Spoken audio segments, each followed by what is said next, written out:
আসসালামু আলাইকুম। আমি আজকে আমের পিঠা বানাবো। প্রথমে আমটুকু নিয়ে ভালো করে ব্লেন্ড করে নিলাম। ব্লেন্ড করা হয়ে গেলে একটা বাটিতে নিয়ে নিব।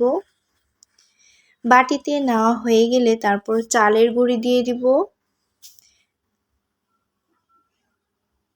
চালের গুঁড়ি দেওয়া হয়ে গেলে একটা চামচের সাহায্যে মেখে নিব। এই তো দেখুন বেটারের ঘনত্ব যেন এরকম হয়। গুঁড়া দুধ দিয়ে দিব।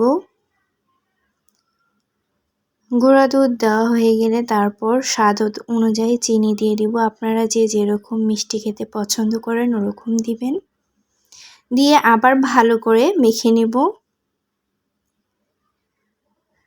তারপর একটু বেকিং পাউডার দিয়ে দিব।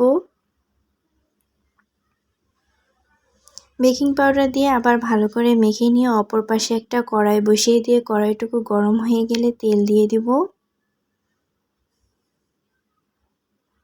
তেল গরম হয়ে গেলে তারপর একটা চামচের সাহায্যে ডোটুকু তেলে দিয়ে দিব।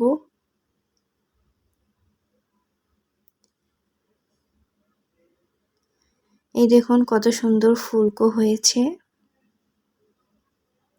খেতেও অনেক মজা হয়েছে। আমার এই ভিডিওটি ভালো লেগে থাকলে অবশ্যই লাইক, কমেন্ট, শেয়ার, সাবস্ক্রাইব করে পাশে থাকবেন। ধন্যবাদ।